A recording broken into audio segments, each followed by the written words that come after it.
I have no home of my own. To stay here is unthinkable. I shall visit my friend, Miss Beckles. That, I'm afraid, is impossible. She has come to visit you. Eleanor, Becky, how lovely to see you. Eleanor, darling, what a wonderful man. Wherever did you find him? He's brought you a whole carriage full of new gowns, and even some for me, too. Look, half a day we spent yesterday deciding what would suit you. Did we not, my lord? His lordship is very kind. His lordship is divine. And oh, how he made the shop boat run. Oh, be very careful with that round pink box. It's mine. It's satin and embossed with silver leaves. No, give it to me. I'll carry it myself. You're sure to drop it. You still want to leave? How can I? How could you? Very easily after what happened last night. Your brother was shot, sir. The doctor is with him now. Just think. A French spy at high notes. And I nearly got him, Ed. You missed him by a yard. And don't leap to conclusions. There isn't a scrap of evidence. Well, what about the girl we found? And from Nicky's description, it's the same man as I found wandering round the house. From Nicky's description, he didn't see much of him. No, I saw enough. 50 golden lookers. Why deny Eustace was selling secrets to the French? Nicky. Rubbish. Get the boy well again, and I'll take him out for a little pistol practice. If you asked me, my lord, but you haven't.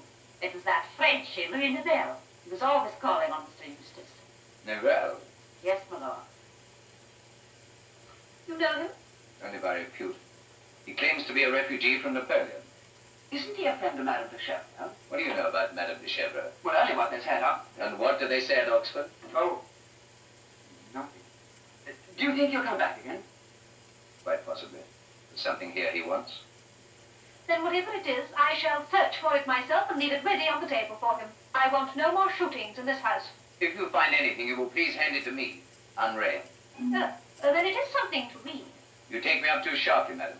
I merely wish to spare you embarrassment. As you wish to save me the embarrassment of the great bedroom, no doubt. Then you did not heed my warning. Lord Carlin, I am not a child. I shall make the room my own, but I shall see that the secret door is secured against any further visits from armed men.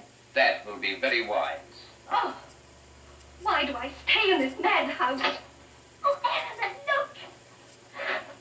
Oh, you lucky, lucky creature. Yes. Well, he hasn't wasted much time. Who? Lord Bedlington. And who is he? Eustace's uncle and guardian. And now, of course, yours. Oh, so I have an uncle.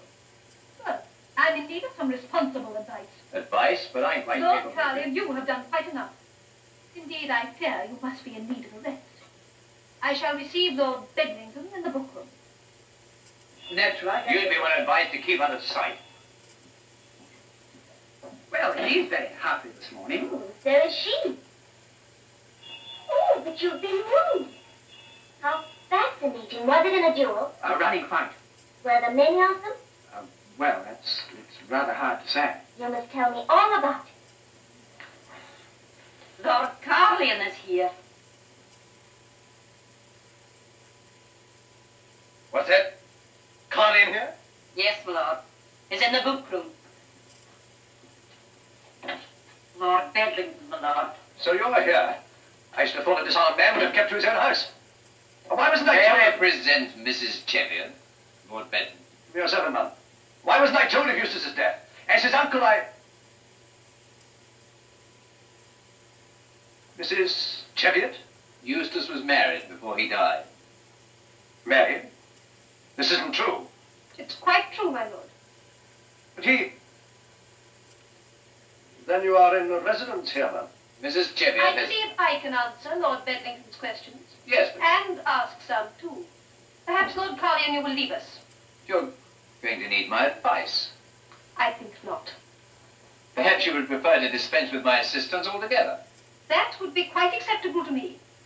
I bid you good morning.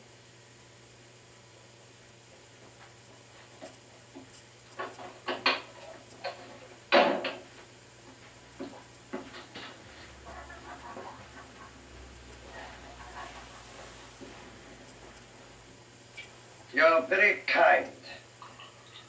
And very pretty. Am I? I was beginning to think I had nothing to commend me at all. Have they treated you badly here?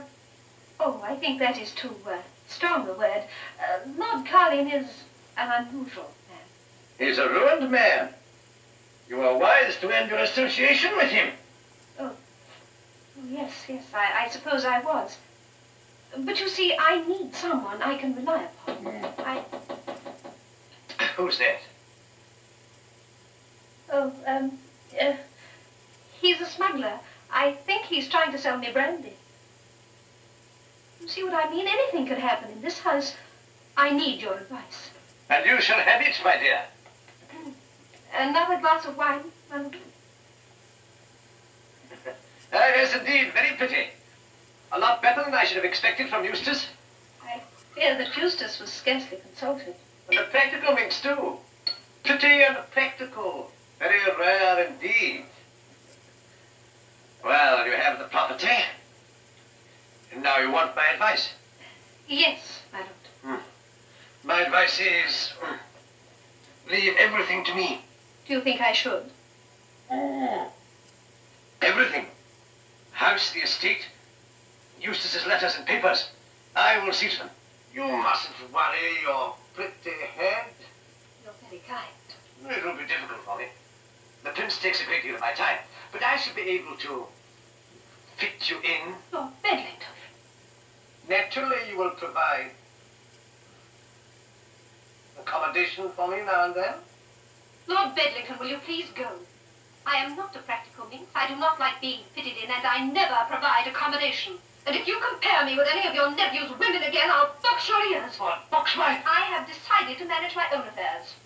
Why, you... You see, my lord, I have entered an unfamiliar world. It is difficult for me to know whom I may trust. A woman of your kind has no right to expect trust. Oh. We shall meet at the inquest.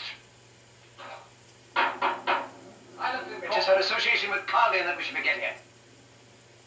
Here is a woman who appeared from nowhere, and, to put the most charitable interpretation on it, gave herself in marriage to a man whom she did not know.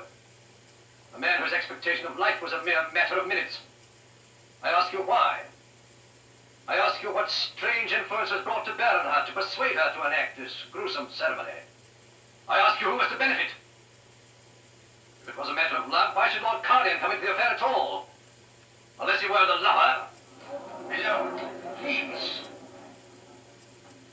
You have been a friend of Lord Cardian's for a considerable time. If you wish to know the truth of my acquaintance with Lord Cardian... Your Honor, the lady is under a great strain. As I'm involved, perhaps I may be allowed to answer any further questions that might be put to her. Thank you, my lord. I appreciate your point. Thank you, Bob. And to refute the aspersions that have been cast upon Mrs. Cheviott's birth, breeding, and morals, by one whose own morals, at any rate, are not beyond reproach. Your Honor, this is infamous. This man was only recently dismissed from His Majesty's service with ignominy. That's a lie. Let him deny it. I think we are straying from the point. Please, go on.